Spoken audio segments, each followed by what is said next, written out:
Bem, alunos, estamos aqui de volta no livro 6 para a nossa última aula sobre evangelismo e discipulado. Esse livro 6 a área de estudo é teologia pastoral e as matérias são evangelismo e discipulado e direito eclesiástico e cidadania.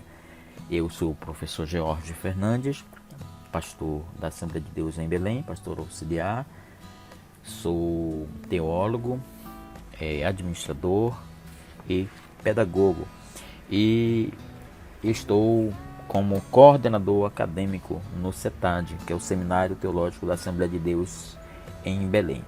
Este curso, essa disciplina, este livro, é o curso livre de formação teológica promovido pelo CETAD, que é o Seminário Teológico da Assembleia de Deus em Belém, em convênio, parceria com o PEC, que é o Programa de Educação Cristã Continuada da Igreja Mãe em Belém, que é a área de educação da igreja, responsável pela produção da literatura do curso, do nosso curso do CETAD, bem como da revistas da escola dominical, revistas adolescentes, adulto, professor, crianças, todo material de apoio também da escola dominical e toda a gestão desse processo conduzido pelo PEC, que é o Programa de Educação Cristã.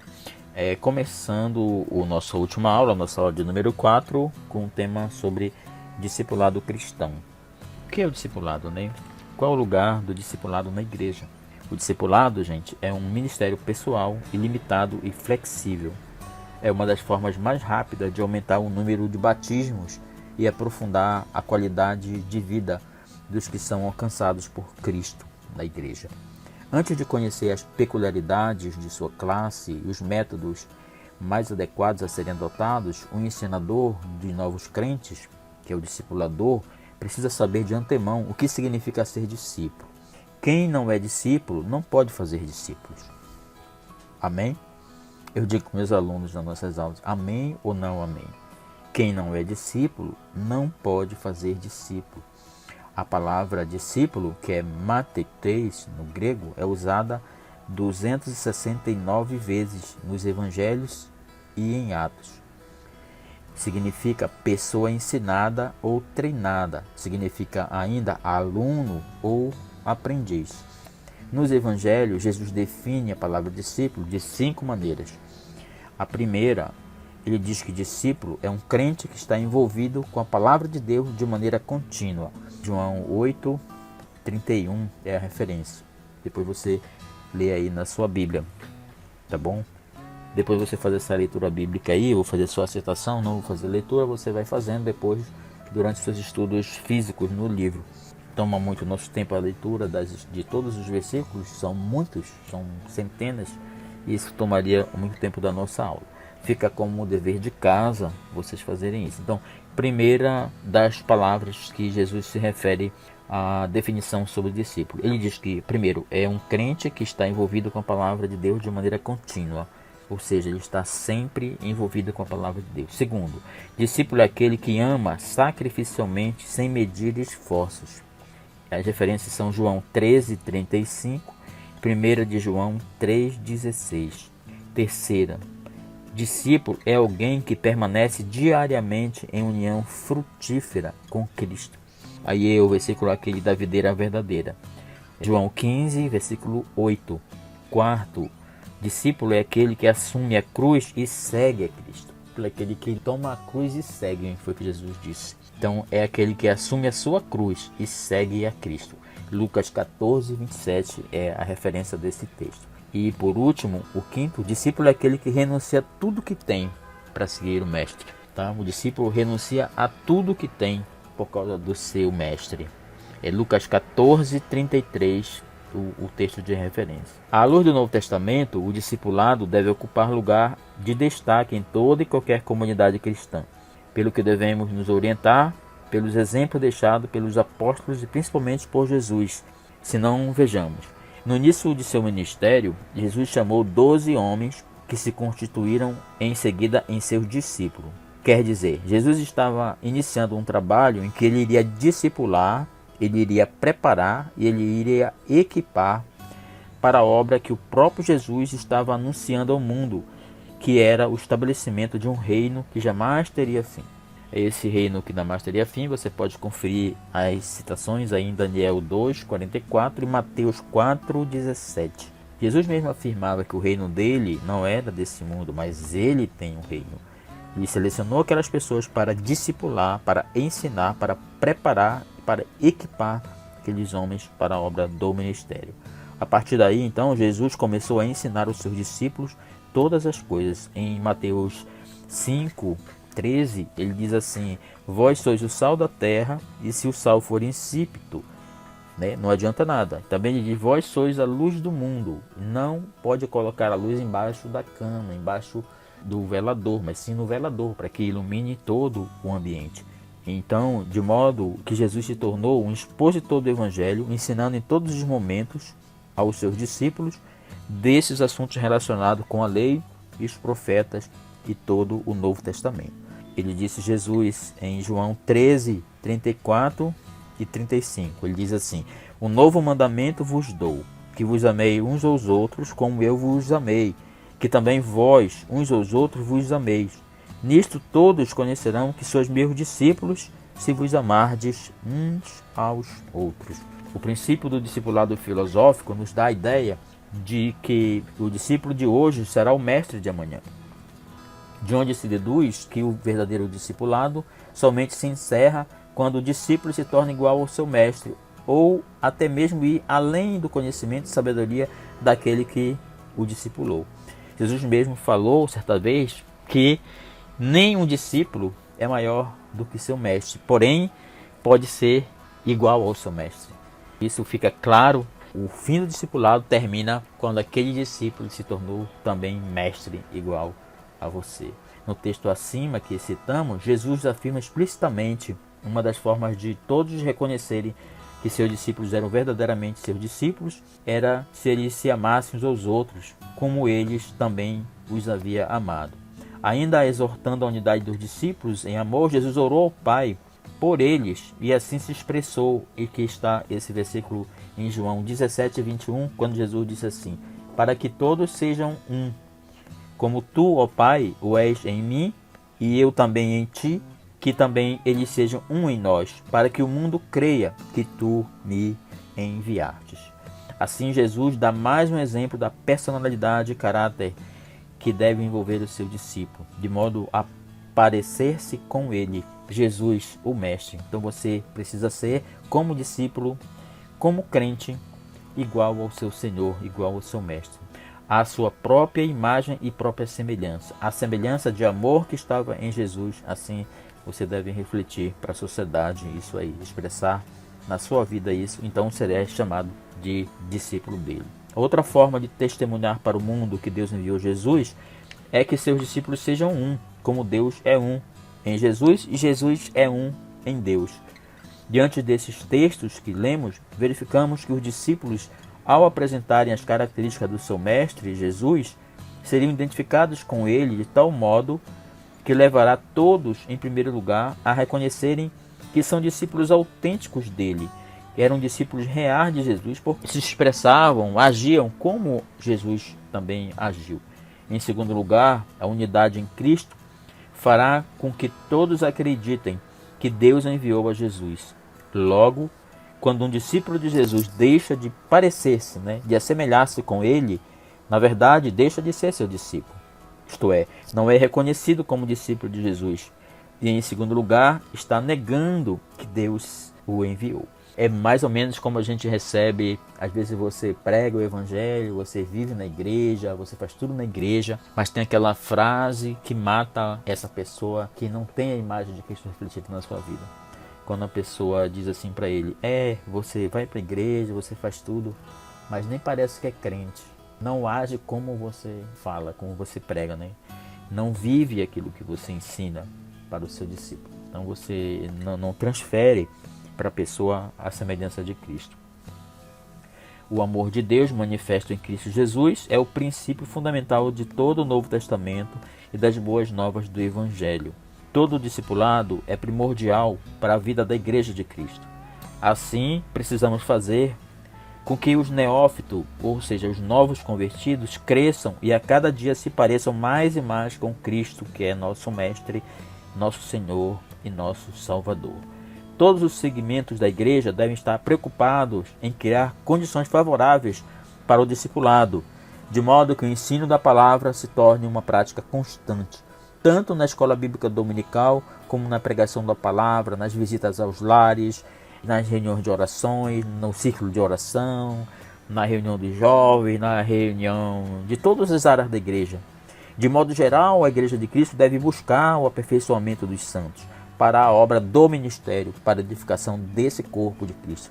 Efésios 4:12. Em Efésios 4:13 diz assim: até que todos cheguemos à unidade da fé e ao conhecimento do Filho de Deus, o varão perfeito, à medida da estatura completa de Cristo. À medida que uma pessoa está sendo discipulada, ela também está sendo doutrinada à luz dos conceitos teológicos daquela disciplina, daquele que a discipula, daquele que a ensina. Então a pessoa vai sendo doutrinada, vai sendo preparada para ter a semelhança do seu discipulador, do seu mestre. Assim, os primeiros convertidos à fé cristã, relatados no Novo Testamento, perseveravam na doutrina dos apóstolos. Está em Atos 2:42. O apóstolo Paulo, escrevendo para Timóteo, disse assim em 2 Timóteo 3:10: tu, porém, tens seguido a minha doutrina, modo de viver, intenção, fé, longanimidade, caridade e paciência. O ensino doutrinário está inserido no próprio contexto do discipulado. Então, no mesmo discipulado deve-se incluir a questão das doutrinas, desses ensinos doutrinários. Equipar o discípulo é dar-lhes condições de bem desenvolver, bem desempenhar o seu papel. É ensinar-lhe a aprender a fazer fazendo. E Jesus explicou muito bem esse tipo de didática, enviando os 12 para a missão de pregar o evangelho às ovelhas perdidas da casa de Israel, anunciando que era chegado o reino dos céus. Jesus os equipou, dando-lhes poder sobre os espíritos imundos para os expulsarem e para curarem todas as enfermidades e todo o mal. Está em Mateus 10:1. Em Mateus 10:20, Jesus disse assim: porque não sois vós quem falará, mas o Espírito de vosso Pai é que fala em vós. Discipular, doutrinar e equipar devem ser atividades constantes no corpo de Cristo. É preciso que a gente faça do novo convertido, já desde o novo convertido, faça dele um discípulo, Faça que ele já comece a ser doutrinado para replicar aqueles ensinos que ele está recebendo. Precisamos levar o Evangelho a todas as pessoas do mundo e levá-los a experimentar a salvação através da fé em Jesus Cristo.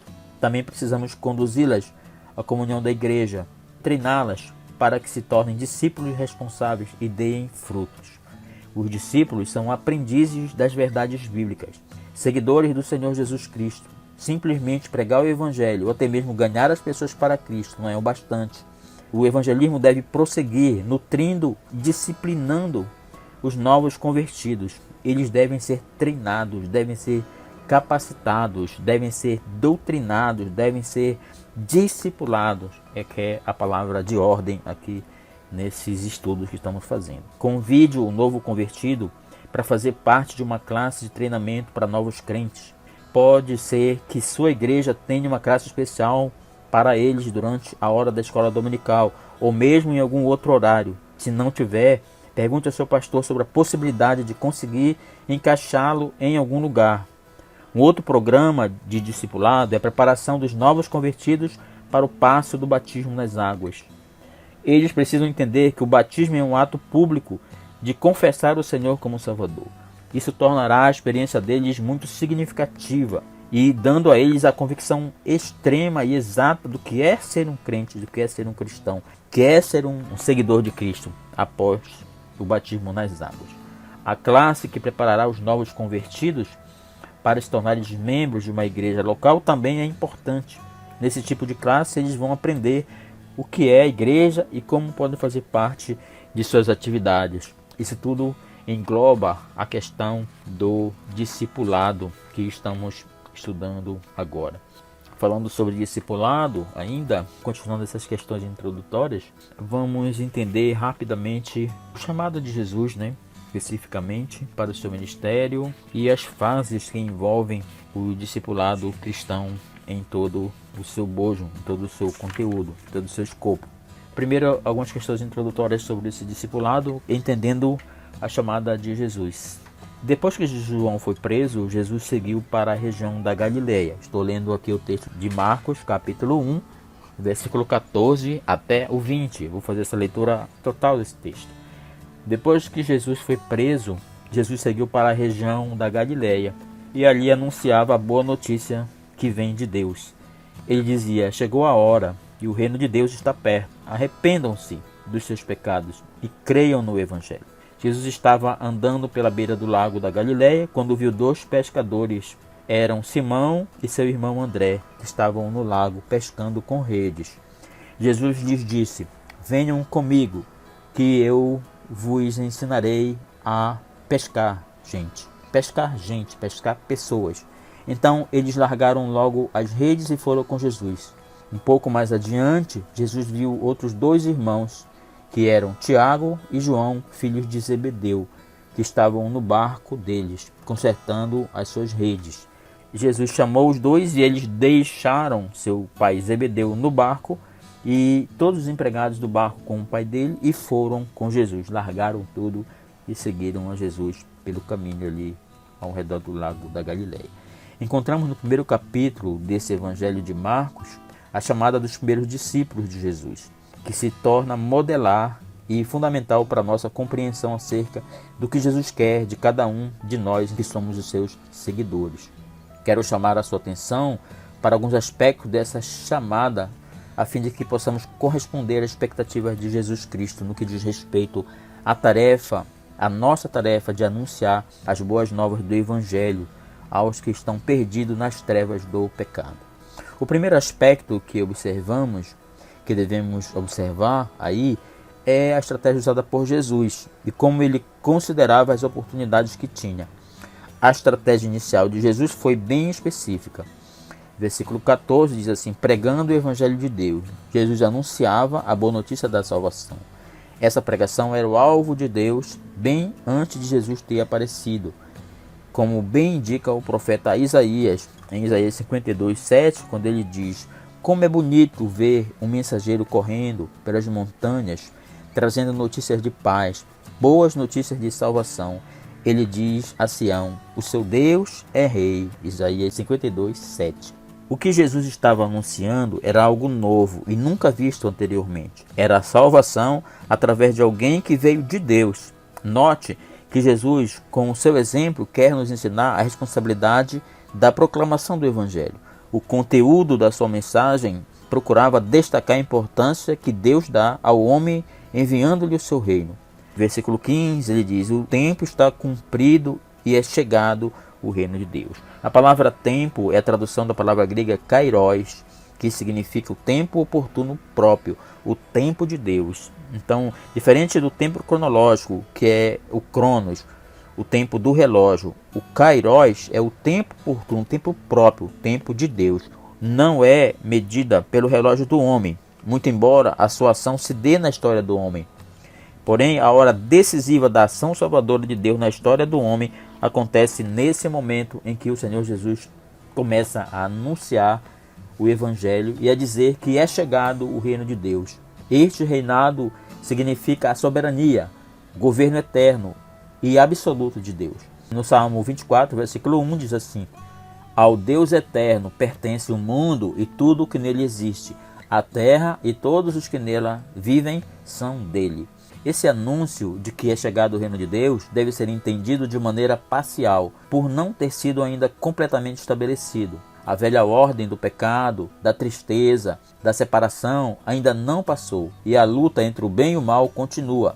Com o anúncio de Jesus, porém, sabemos que os poderes do mal já estão vencidos, porque é chegado o reino de Deus.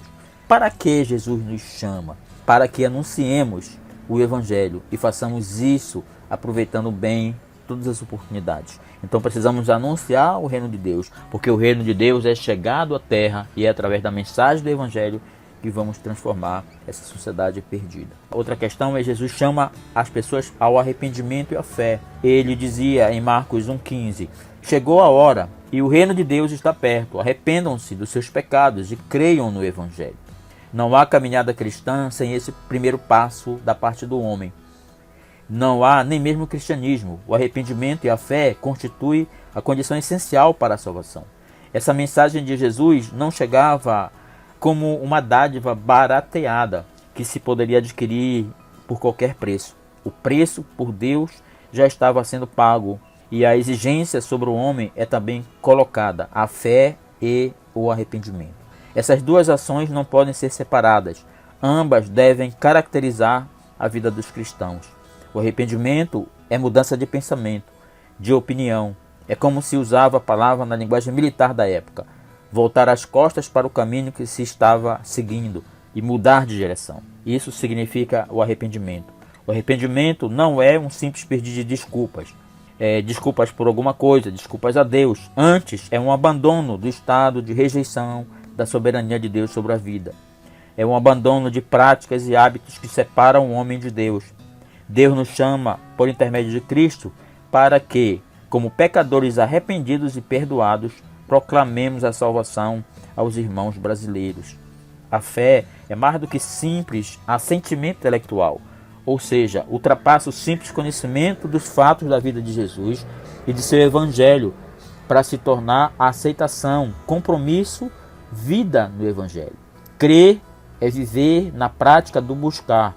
Em primeiro lugar, o reino de Deus e a sua justiça, demais coisas nos serão acrescentadas. Isso está em Mateus 6,33.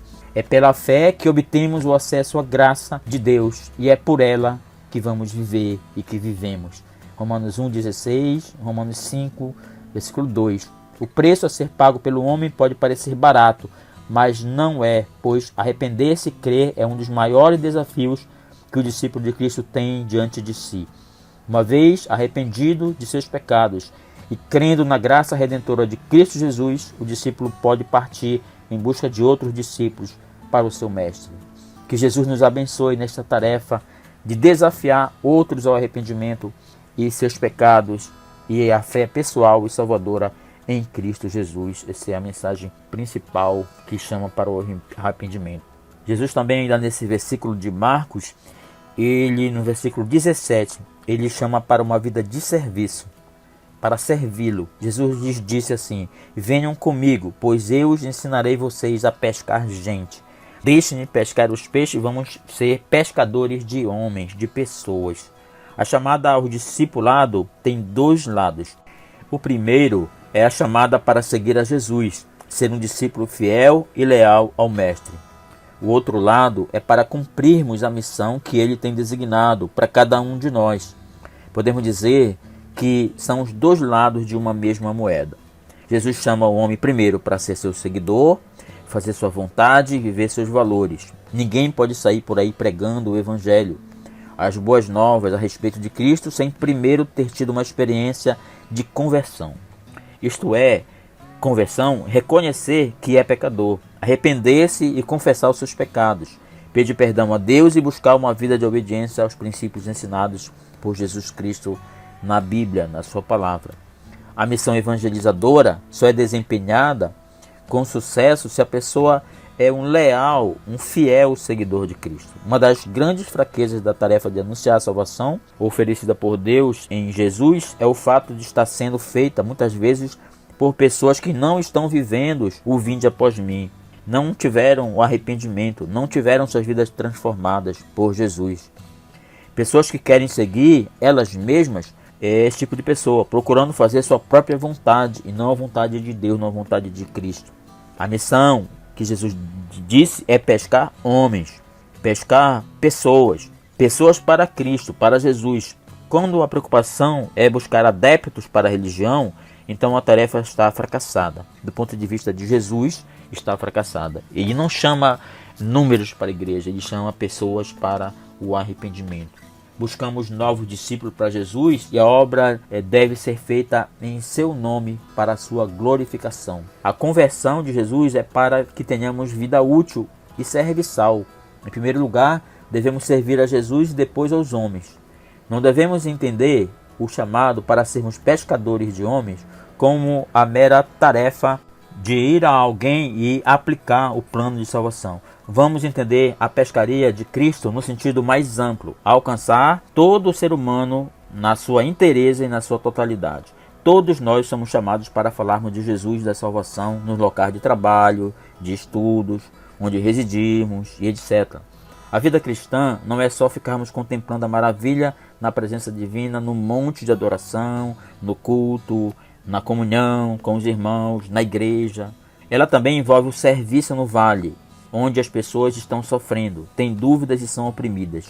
Quando entramos nos santuários, nos locais de culto, devemos ter a certeza de que entramos para adorar, mas quando saímos, deveremos ter a mesma convicção de que saímos para servir aos nossos semelhantes, anunciando-lhes que existe uma esperança em Jesus. Não existe vida cristã significativa sem serviço de amor.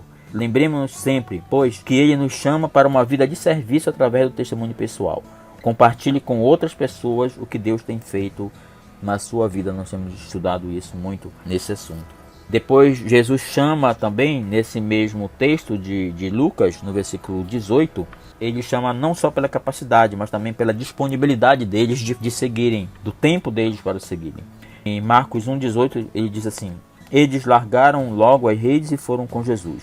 A resposta à convocação de Jesus foi imediata. Os homens simples do povo são chamados por causa dessa disponibilidade para o serviço. Disponibilidade não é ociosidade, é antes um estado de prontidão, de disposição para o serviço. Os primeiros cristãos não olharam para as redes e ficaram com pena de deixar a sua profissão e seguir a Cristo, para se tornarem seus discípulos. A partir daquele momento, aprenderam verdades eternas que o Filho de Deus veio trazer aos homens, e eles seriam os proclamadores dessas verdades aos seus contemporâneos. Os primeiros discípulos de Cristo não eram desocupados. Jesus não chama desocupados, preguiçosos. Ele chama os que estão de prontidão para o serviço de transmitir as boas novas de salvação.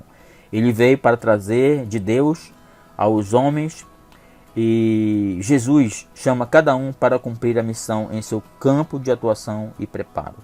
Os primeiros discípulos convocados deram provas de fidelidade à chamada, e muitos deles, como é o caso de Pedro, tiveram momentos de incerteza e fraqueza. Mas Jesus sempre os ajudou a atravessar os momentos difíceis. Alguns deles tiveram que experimentar a morte por causa da sua vocação, como Tiago, por exemplo, em Atos 12, que está escrito assim: por esta época o rei Herodes começou a perseguir algumas pessoas da igreja. Ele mandou então matar à espada Tiago, o irmão de João. Atos 12, versículos 1 e 2. A chamada de Cristo deve ser levada muito a sério por todos os cristãos. Não adianta ser capaz e não estar disponível para a vontade de Deus. Muitas vezes, pessoas que o julgamento humano e injusto são consideradas incapazes acabam realizando uma obra mais perene e vitoriosa que os considerados capazes. A chamada dos primeiros discípulos de Jesus mostra bem essa verdade. Você está disponível, querido irmão? Eles largaram as redes e seguiram Jesus. Fazendo um trocadilho, gostaria de desafiá-lo a segui-lo através da rede. Sim, use a rede mundial de computadores. Use a internet para pescar pessoas que ainda estão sem Cristo e sem salvação.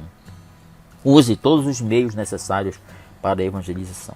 Outra passagem que vamos estudar, que está em Lucas, no capítulo 1, seguindo a Jesus alistando e treinando testemunhas. Mais uma etapa aqui do nosso estudo sobre o discipulado, seguindo o que Jesus nos ensinou. Esse texto eu vou ler rapidamente para vocês, está no capítulo 5 de Lucas. Diz assim o Evangelho de Lucas: certo dia, Jesus estava na praia, no lago da Galileia, e a multidão se apertava em volta dele para ouvir a mensagem de Deus. Ele viu 2 barcos no lago perto da praia. Os pescadores tinham saído deles e estavam levando as redes. Jesus entrou num dos barcos, o barco de Simão, e pediu que ele o afastasse um pouco da praia. Então sentou-se e começou a ensinar a multidão. Quando acabou de falar, Jesus disse para Simão assim: leve o barco para um lugar onde o lago é bem fundo, e então você e seus companheiros joguem as redes para pescarem. Simão respondeu: mestre, nós trabalhamos a noite toda e não pegamos nada, não pescamos nada. Mas, já que o Senhor está mandando jogar as redes, eu vou obedecer. Quando eles jogaram as redes na água, pescaram tanto peixe que as redes estavam se rebentando toda. Então fizeram um sinal para os companheiros que estavam no outro barco, a fim de que viessem ajudá-los. Eles foram e encheram os 2 barcos com tanto peixe que os barcos quase afundaram. Quando Simão Pedro viu o que havia acontecido, ajoelhou-se diante de Jesus e disse: Senhor, afaste-se de mim, pois eu sou um pecador. Simão e os outros que estavam com ele ficaram admirados com a quantidade de peixes que haviam apanhado. Tiago e João, filhos de Zebedeu, que eram companheiros de Simão, também ficaram muito admirados. Então Jesus disse a Simão: Não tenha medo, de agora em diante você vai pescar homens. Eles arrastaram os barcos para a praia, deixaram tudo e seguiram a Jesus. O que acabamos de ler está no Evangelho segundo Lucas, no capítulo 5, de versículo 1 ao 11. Nesse acontecimento de grande captura de peixe, Jesus demonstrou os métodos ou técnicas para alistamento e treinamento de testemunhas. Em Mateus 4, 8, 22 e Marcos 1, 16, encontramos as chamadas de Pedro, André, Tiago e João para tornarem-se pescadores de homens.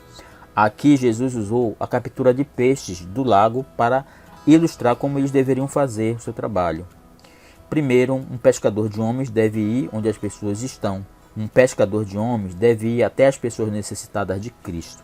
Isto inclui a tarefa de visitação aos incrédulos e testemunho eficaz.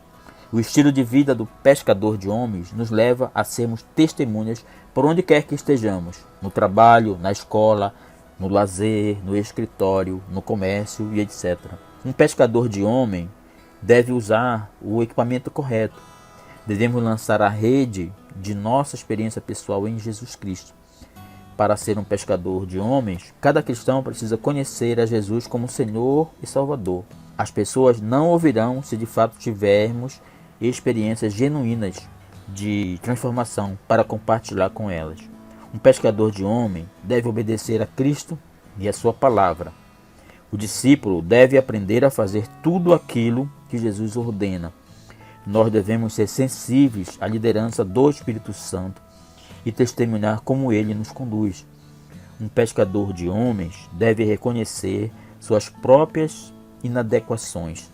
Em sua própria visão e força, Pedro não tinha apanhado peixe, mas quando ele fez o que Jesus ordenou, suas redes ficaram lotadas de pescado do peixe. Foi tanto peixe que não suportava um só barco, teve que chamar o outro. Ainda que tenhamos deficiências, devemos lançar as nossas redes do testemunho confiante de que o Senhor fará a obra. Um pescador de homem deve dar o seu testemunho em primeiro lugar, versículo 11. Para ser um bom discípulo, você deve fazer do testemunho a razão da sua vida. Você deve ter e sentir responsabilidade pelas almas perdidas. Você deve mostrar que cuida delas, que Cristo as ama e que você ama o que elas são e aquilo que poderão tornar-se. O testemunho deve ser seu estilo de vida. Sua tarefa agora é seguir alistando outros testemunhos de Cristo. Pense ao menos em 2 outros cristãos dedicados que você pode alistar e treinar para tornar-se testemunhas de Cristo. Senhor, ajude-me a ser um pescador de homens. Dá-me força para continuar, também condições para treinar outros no testemunho pessoal. Essa é a oração que todo o discipulador deve fazer para que ele consiga ter força, coragem, determinação para fazer novos e novos discípulos a cada dia para o crescimento da igreja do Senhor. Por isso, depois que nós estudamos esses 2 textos, como Jesus começou a chamar discípulos, a preparar seus discípulos, para motivá-los a também entrar nesse ministério do discipulado. E eu poderia dizer, bem-vindo, irmãos, ao ministério do discipulado. Estamos felizes por saber que você deseja discipular novos seguidores de Jesus Cristo. A experiência do discipulado é uma das mais fascinantes da vida cristã. Quem é pai sabe o que significa o momento sublime do nascimento de um filho. Na vida espiritual também experimentamos grande alegria ao ver pessoas nascendo em Cristo Jesus. Você faz muito bem em desejar fazer discípulos e estarmos juntos nessa missão. A Jesus não interessa que os homens saibam que Ele é o Salvador, mas sim que o sigam, tendo-o como Senhor de suas vidas.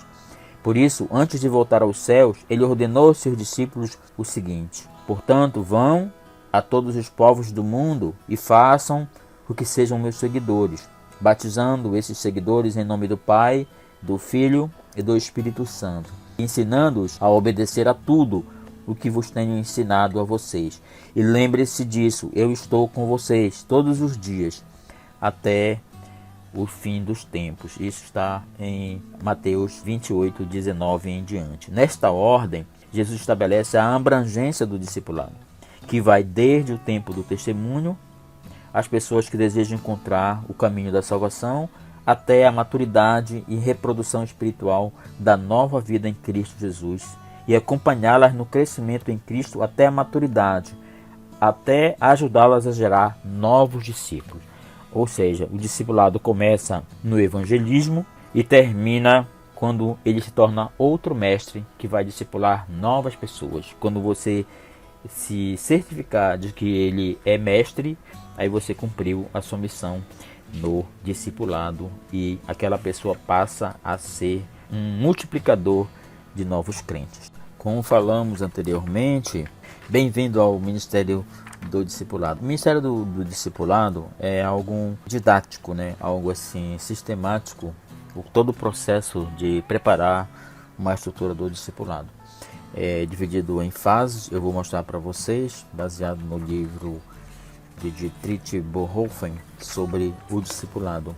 É uma estrutura assim esquemática de todas as fases de um processo de discipulado, com seus métodos, suas metodologias. Eu dividiria o discipulado em algumas fases. Na fase primeira do testemunho, segundo a fase da integração, depois a fase da maturidade e da reprodução espiritual, e uma metodologia de discipulado que vamos falar um pouco esquematicamente, didaticamente, de uma forma mais resumida, de como funciona uma estrutura de discipulado. Então, vamos começar com a primeira fase, que é a fase do testemunho.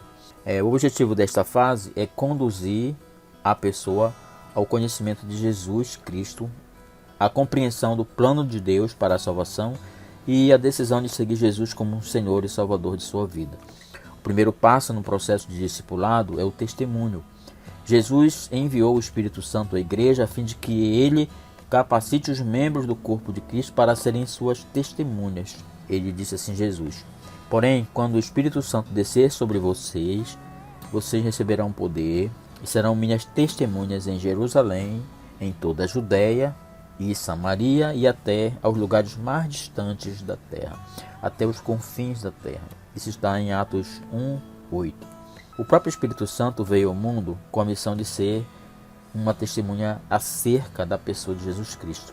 Em João 16:26 está escrito assim: naquele dia vocês pedirão coisas em meu nome e eu digo que não precisarei pedir ao Pai em favor de vocês. Em Atos 5:32 diz assim: nós somos testemunhas de tudo isto, nós e o Espírito Santo que Deus dá aos que lhe obedecem. 1 de João 5, 7 e 8. Há 3 testemunhas: o Espírito, a água e o sangue. E esses 3 estão em pleno acordo. O futuro seguidor de Jesus necessita de informações sobre a pessoa de Cristo, assim como precisa ver as transformações operadas por Cristo numa pessoa. À medida que o discipulador anda com o futuro discípulo, pode apresentar o conteúdo do Evangelho, quanto pode ter uma conduta que testemunhe do poder de Deus em sua vida. Jesus fez isso com André e João, que após o longo diálogo saíram convencidos de que haviam encontrado o Salvador.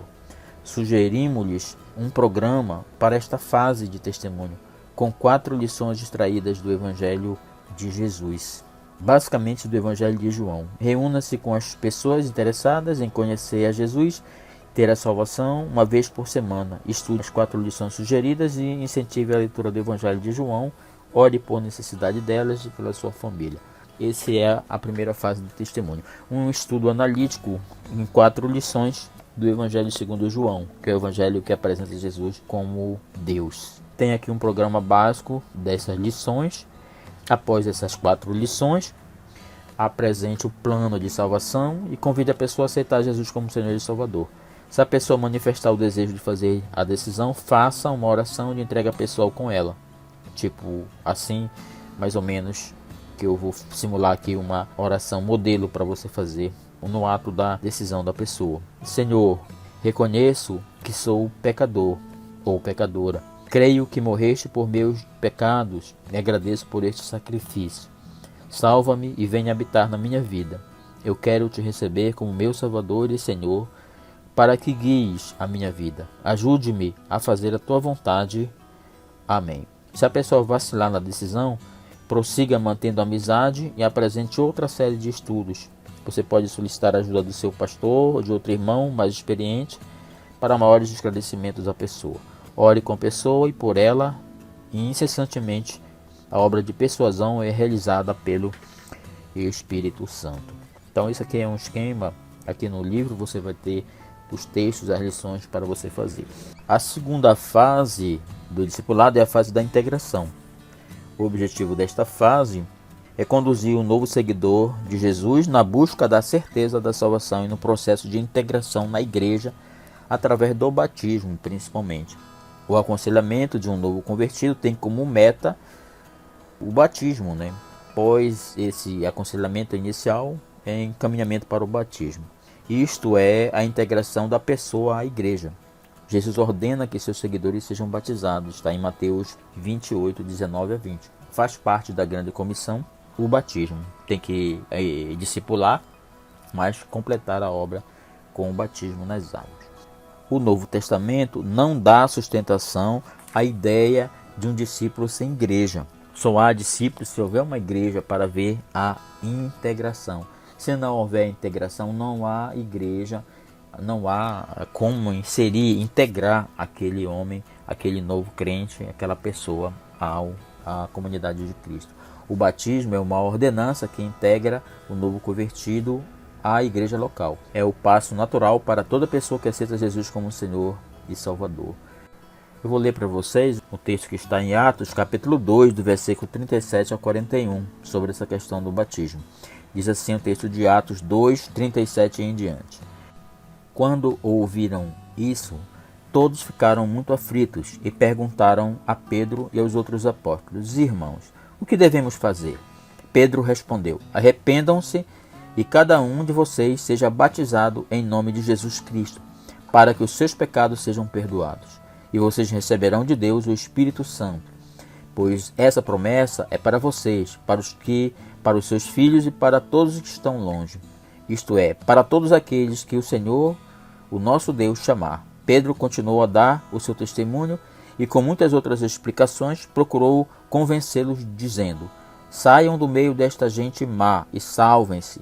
Muitos acreditaram na mensagem de Pedro e foram batizados. Naquele dia, 3.000 se juntaram ao grupo dos seguidores de Jesus. Atos 2, 37 a 41. É bom que um novo discípulo de Jesus, antes do seu batismo, conheça a igreja, suas doutrinas e práticas. Tenha noção de seus privilégios e suas responsabilidades como membro do corpo de Cristo.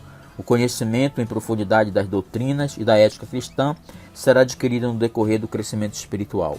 Para que o novo discípulo de Jesus tenha conhecimento da igreja, é necessário que ele caminhe com o povo de Deus e pela observação compreenda o que significa ser um seguidor de Jesus. Naturalmente, enquanto caminhou com o discipulador, estas observações já foram feitas. No convívio com a igreja, outras observações o ajudarão a compreender seu lugar na igreja, que é o corpo de Cristo. E aqui no nosso livro texto, a partir da página 62, tem todos esses programas de um programa básico de como fazer esse acompanhamento.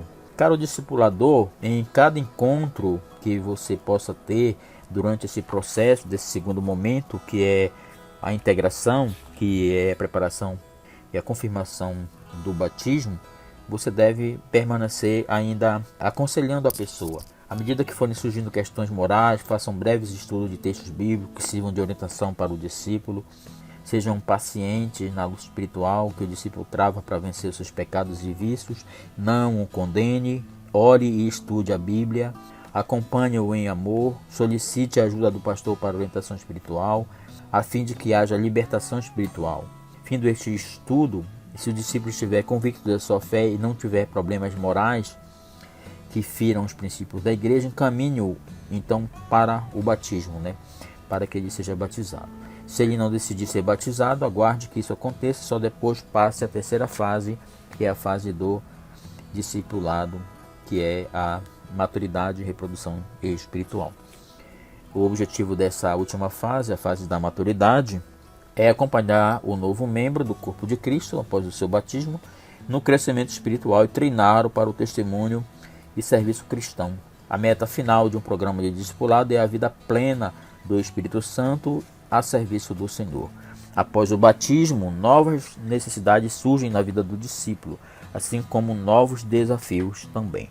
Aqui no livro tem uma série de perspectivas de vida e tem um esquema aqui que você vai estudar a partir da página 66 dessa lição. Tá bom? Então isso é as três fases básicas do discipulado que nós falamos de forma resumidamente aqui. A metodologia do discipulado cristão, para que alcançamos o objetivo que é fazer discípulo de Jesus, eis algumas etapas a serem vencidas com metodologia básica. Primeiro, consagre a vida ao discipulado, busque conhecer com certeza o plano de Deus para a sua vida e se organize de forma a poder cumpri-lo. Você precisa ser um bom discípulo e estar disposto a gastar tempo com as pessoas que desejam seguir a Jesus. Tudo o que você fizer no discipulado estará fazendo para Jesus. Ame o pecador perdido. Fazer discípulo é livrar da morte eterna uma pessoa e levá-la à vida eterna com Deus. Jesus soube suportar as fraquezas dos seus discípulos, pois confiava que eles venceriam e se tornariam instrumentos úteis nas mãos de Deus. Tinha um momento que Jesus pedia misericórdia, em outras palavras, para os seus discípulos. E dizia assim: homens de pouca fé, até quando estarei com vocês? Até quando estarei perto de vocês? Mas eles foram, ao longo daqueles 3 anos de discipulado com Cristo, eles foram crescendo, foram se consolidando. Um deles se desviou, que foi o Judas Iscariote, mas todos os demais permaneceram e reproduziram, e a igreja cresceu espetacularmente na vida deles, através do ministério deles, depois de serem discipulados por Jesus. O amor e a disciplina serão condições indispensáveis para o bom desempenho do discipulado. A disciplina será necessária sempre. Disciplina na utilização do tempo e do programa a seguir. Muitos fatores tentarão impedir o eficiente programa de discipulado. Cabe ao discipulador controlar o tempo e o programa com sabedoria e amor. O tempo do discipulado é definido quando o discípulo atinge a estatura de mestre e possa andar com seus próprios passos e também ele possa ter condições de fazer novos discípulos. Segundo a metodologia, selecione seus discípulos. Ore pedindo a Deus pessoas que você possa discipular. Muitos perguntam: quantos discípulos devo ter? Jesus teve 12. O discipulado em grupo é mais eficiente, cria maior integração e constante estímulo. O grupo deve ser pequeno, envolvendo apenas um número de pessoas que possibilite ativa e intensa participação de todos. O grupo deve ter no máximo 12 pessoas. O ideal seria 10 pessoas, no máximo 12, conforme o modelo de Jesus. Terceiro, tenha um programa definido de discipulado. Algo planejado, que tenha início, meio e fim. Que tenham as 3 etapas importantes que acabamos de estudar. A primeira fase, testemunho, que leve a pessoa ao arrependimento fiel.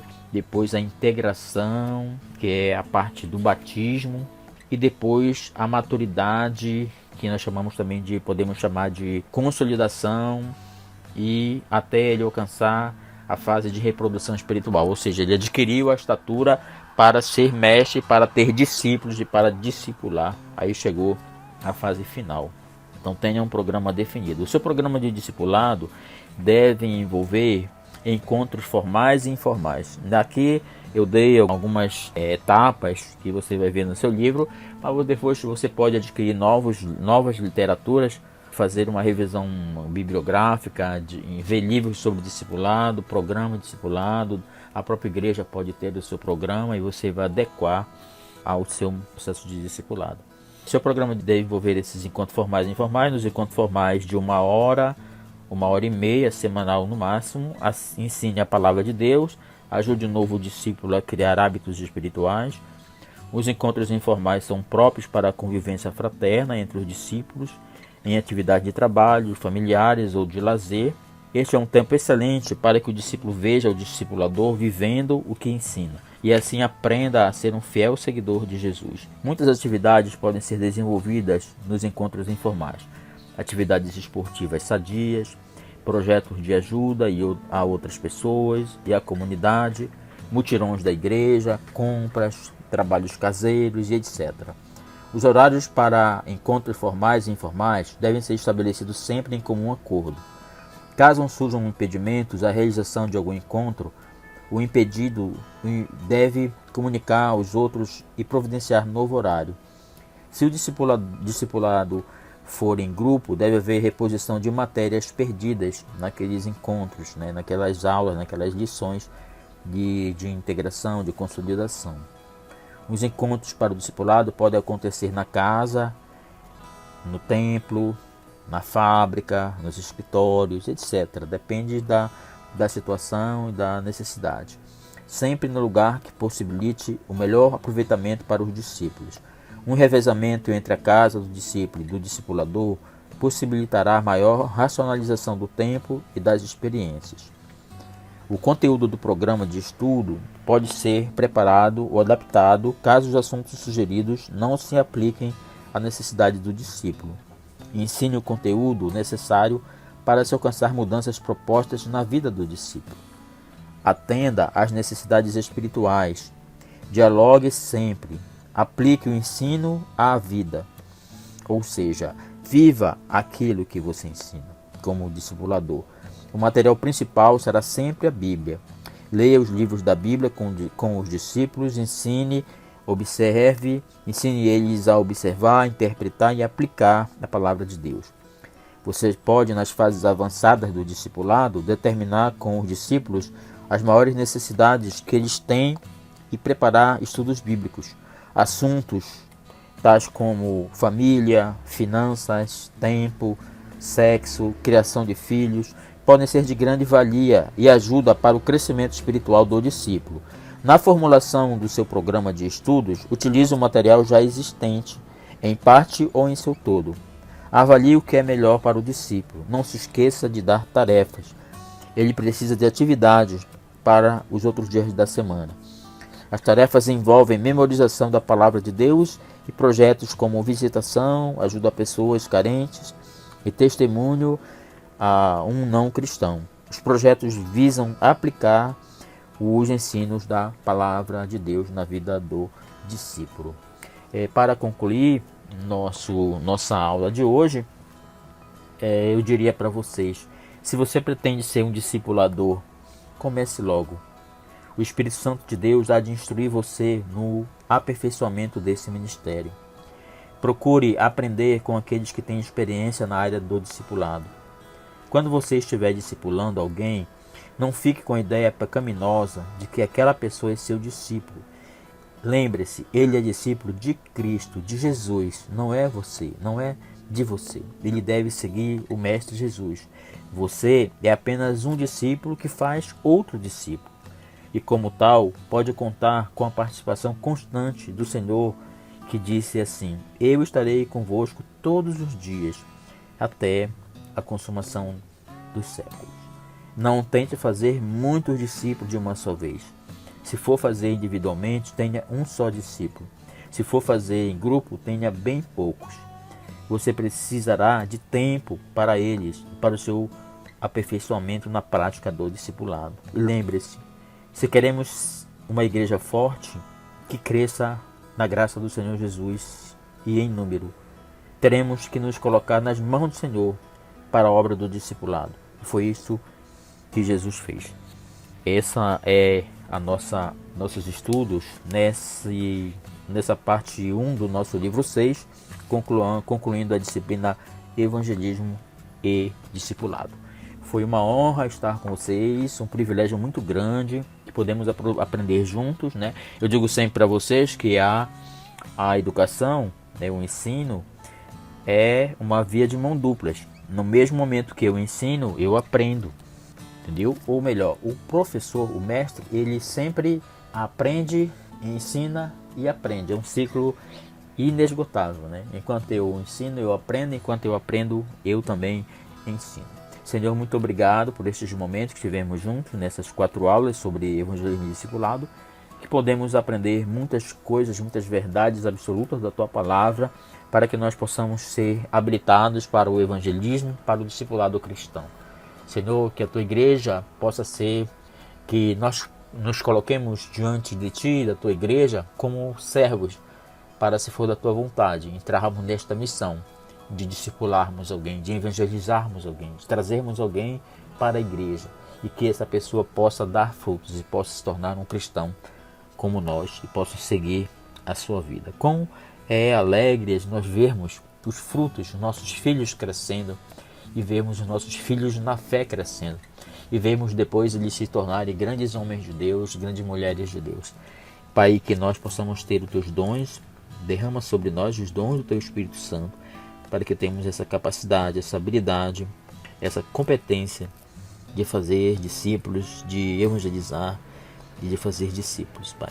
Obrigado pelo CETAD, obrigado por essa instituição que está há mais de 40 anos preparando obreiros, ensinando pessoas, transmitindo os ensinamentos da Tua Palavra, ferramentas para formar lideranças, tá? Por isso, Deus nos abençoa, abençoa minha vida como professor, abençoa a vida dos meus colegas, outros professores, da diretoria do seminário, do pastor Samuel Câmara, que é o presidente do CETAD, o presidente do conselho diretor, e que possa nos abençoar nossas vidas, nossos trabalhos, nossas famílias, e que possamos estar aqui na próxima aula. Na próxima aula já iniciaremos a segunda disciplina do livro 6, que é Direito Eclesiástico e Cidadania. Que Deus abençoe você, que Deus abençoe a sua casa, que Deus abençoe toda a sua família, seus trabalhos, seus negócios, tudo aquilo que você fizer seja diante de Deus, para que Ele possa suprir todas as necessidades de vocês em todas as áreas das suas vidas. Nós estamos orando por todos, por você que nos ouve, por você que nem é aluno e está assistindo essa aula, que você possa aproveitar tudo aquilo que Deus tem contribuído nesse trabalho. Oramos que seja assim, em nome de Jesus. Amém e amém. Glória a Deus. Até a nossa próxima aula sobre direito eclesiástico e cidadania. Deus os abençoe em nome de Jesus.